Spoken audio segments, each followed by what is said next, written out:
2001 നമുക്കൊക്കെ അറിയുന്നത് പോലെ ഏറ്റവും പ്രധാനപ്പെട്ട ഒരു സംഭവം ഉണ്ടാകുന്ന ഇന്ത്യൻ പാർലമെൻറ്റിന് നേരെ അതിശക്തമായൊരു ആക്രമണമാണ് സംഭവിച്ചത് 2001. ആ സംഭവത്തിന് ശേഷം ഇന്ത്യയുടെ ആഭ്യന്തരമന്ത്രിയായിരുന്ന LK അദ്വാനി എന്ന് പാർലമെൻറ്റിൽ വിശദമായൊരു പ്രസ്താവന നടത്തുന്നുണ്ട്. എന്തുകൊണ്ടാണ് അന്ന് ആ വിശദമായ പ്രസ്താവന നടത്തിയത്? നോക്കൂ, 1998 വാജ്പേയി ഗവൺമെൻറ് വന്ന ഉടനെ തന്നെ പൊക്രാനിൽ ന്യൂക്ലിയർ സ്ഫോടനം നടത്തിയിരുന്നു.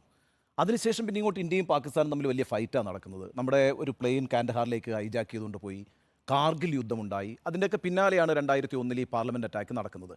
അതേ സംബന്ധിച്ച് അന്ന് ആഭ്യന്തരമന്ത്രിയായ LK അദ്വാനി ഇന്ത്യയും പാകിസ്ഥാനും തമ്മിൽ നടന്നുകൊണ്ടിരിക്കുന്ന സംഘർഷത്തെക്കുറിച്ച് വിശദമായി പ്രസ്താവന നടത്തുമ്പോൾ അതിനകത്തൊരു പൊളിറ്റിക്കലായ ലക്ഷ്യമുണ്ട്. അതൊരു പൊളിറ്റിക്കൽ ഗെയിനാണ് സർക്കാരിന് ഉണ്ടാക്കുക. സ്വാഭാവികമായിട്ടും BJP ഒരു ഒരു ദേശവാദവും അപ്പുറത്ത് പാകിസ്ഥാൻ ഒരു ശത്രുവായി നിർത്തുകയൊക്കെ ചെയ്തതിൻ്റെ ഗുണം കിട്ടിയ ഒരു സർക്കാർ കൂടിയാണ്. കാരണം വെച്ചാൽ 98 അധികാരത്തിൽ വന്ന വാജ്പേയി സർക്കാർ 99 താഴെ വീഴുന്നുണ്ട്, ജയലളിത പിന്തുണ പിൻവലിക്കുന്നു. ആ സമയത്താണ് കാർഗിൽ യുദ്ധം നടക്കുന്നത്. പിന്നെ അതിനു മുമ്പ് കിട്ടിയതിനേക്കാൾ കൂടുതൽ അംഗങ്ങളുമായിട്ടാണ് വാജ്പേയി വീണ്ടും അധികാരത്തിൽ വരുന്നത്. അപ്പോൾ അത്തരത്തിലൊരു പൊളിറ്റിക്കൽ ഗെയിന് സാധ്യത ഉള്ളതുകൊണ്ട് തന്നെ 2001 നടന്ന സ്ഫോടനത്തെ സംബന്ധിച്ച് വിശദമായൊരു പ്രസ്താവന അന്നത്തെ ആഭ്യന്തരമന്ത്രിയായ LK അദ്വാനി നടത്തുകയും അത് സംബന്ധിച്ച് പാർലമെൻറ്റിൽ ചർച്ച ചെയ്യുകയും ചെയ്തിട്ടുണ്ട്. ഇവിടെ ഇപ്പോൾ എന്താ പ്രശ്നം? ഇവിടെ ഇത് രാഷ്ട്രീയമായി ചർച്ച ചെയ്യപ്പെട്ടാൽ എന്താണ് ചർച്ചയ്ക്ക് വരിക? എന്തായിരുന്നു ഈ പറയുന്ന അക്രമം നടത്തിയ ആളുകളുടെ മുദ്രാവാക്യം? ഏകാധിപത്യം അവസാനിപ്പിക്കുക എന്നുള്ളതായിരുന്നു മുദ്രാവാക്യം, അല്ലേ? അപ്പോൾ അവരുടെ ഒരു കോമ്പിനേഷൻ നോക്കി, ഒരാൾ കർണാടകത്തിൽ നിന്നുള്ള ആളാണ്, ഒരാൾ ലക്നൌവിൽ നിന്നുള്ള ഒരാളാണ്, ഒരാൾ ഹരിയാനയിൽ നിന്നുള്ള ആളാണ്, ഒരാൾ മഹാരാഷ്ട്രയിൽ നിന്നുള്ള ആളാണ്. ഇവരൊക്കെ നന്നായി വിദ്യാഭ്യാസം നേടിയിട്ടുള്ള ആളുകളാണ്, എംഎക്കാരാണ്, PhD എടുത്തിട്ടുള്ളവരാണ്, എൻജിനീയേഴ്സാണ്. പിന്നെ ഇവരുടെ ഒരു കുടുംബ പശ്ചാത്തലം നോക്കി, ഇവരൊക്കെ കർഷക കുടുംബങ്ങളിൽ നിന്നൊക്കെ വന്നിട്ടുള്ള ആളുകളുമാണ്.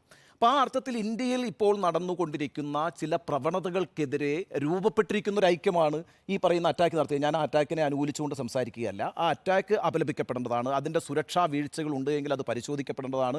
അതിൻ്റെ ക്രിമിനൽ നടപടികളുമായി സർക്കാർ മുന്നോട്ട് പോട്ടെ. പക്ഷേ ഈ പ്രശ്നം ഇന്ത്യയുടെ പാർലമെൻറ്റ് ചർച്ച ചെയ്യേണ്ടതാണ്. കാരണം ഇന്ത്യയുടെ പാർലമെൻറ്റ് എന്ന് പറയുന്ന അത്ര ലളിതമായൊരു സ്ഥലമല്ലല്ലോ. ഇപ്പോൾ ഉദാഹരണത്തിന് കളമശ്ശേരിയിൽ ബോംബ് സ്ഫോടനം ഉണ്ടായി. അപ്പോൾ നമ്മൾ പറയുകയാണ് കളമശ്ശേരിയിലെ ബോംബ് സ്ഫോടനം സർക്കാർ പറയുകയാണ് അത് അവിടുത്തെ സർക്കിളിൻ്റെ ഒരു പരിധിയിൽ വരുന്ന സംഭവമാണ്, അതുകൊണ്ട് ആ സർക്കിൾ ഇൻസ്പെക്ടർ അവിടുത്തെ കാര്യങ്ങൾ വിശദീകരിക്കട്ടെ എന്ന് പറഞ്ഞാൽ അത് ശരിയാവുമോ?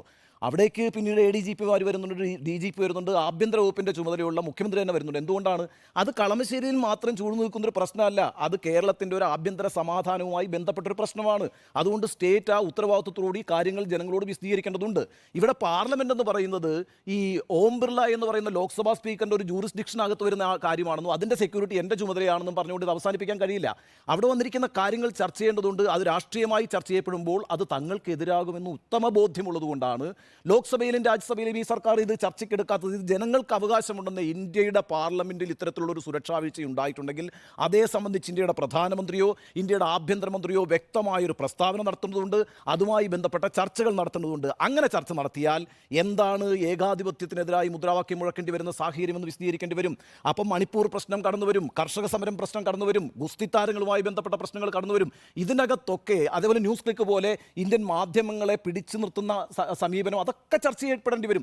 അപ്പോൾ അത്തരം വിഷയങ്ങളിൽ ഇന്ത്യയിലെ യുവസമൂഹത്തിനിടയിൽ ഒരു ഒരു എതിർവികാരം രൂപപ്പെടുന്നുവെന്നും ആ എതിർവികാരം ഇത്തരത്തിലുള്ള പ്രക്ഷോഭങ്ങളിലേക്ക് അവരെ നയിക്കുന്നൊരു സാഹചര്യം രാജ്യത്ത് സംജാതമായിരിക്കുന്നു എന്നും വ്യക്തമായ ചർച്ചയിലൂടെ അത് ആ അഭിപ്രായം രൂപപ്പെട്ടു വരുമെന്ന് അറിയുന്ന സർക്കാർ തികഞ്ഞ ബോധ്യത്തോടുകൂടി ആ ചർച്ച അവസാനിപ്പിക്കണം. അതേസമയം ഈ അറ്റാക്കിൻ്റെ പിന്നിൽ ലഷ്കർ-e-തോയ്ബ ആയിരുന്നു എന്ന് വിചാരിക്കുക, അല്ലെങ്കിൽ ജെയ്ഷെ മുഹമ്മദ് ആയിരുന്നു എന്ന് വിചാരിക്കുക. അങ്ങനെയാണെങ്കിൽ വളരെ പെട്ടെന്നൊരു ദീർഘമായ ചർച്ച ഇന്ത്യൻ പാർലമെൻറ്റ് എല്ലാ കാര്യങ്ങളും മാറ്റിവെച്ച് നടത്തും. കാരണം ഒരു ഗംഭീര പ്രശ്നം കിട്ടിയിരിക്കുകയാണ്.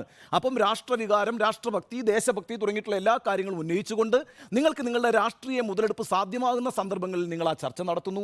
അല്ലാതെ രാജ്യത്തിൻ്റെ ആഭ്യന്തര പ്രശ്നങ്ങൾ ചർച്ചയ്ക്ക് വരുന്ന സമയത്ത് ആ ചർച്ചയെ നിസാരമായി മാറ്റിവെക്കുന്നു. അതാണ് ഇവിടെ സംഭവിച്ചത്. അങ്ങേയറ്റം അപലപനീയമാണ്.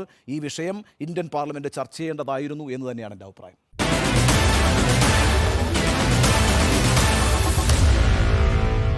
Meet the editors.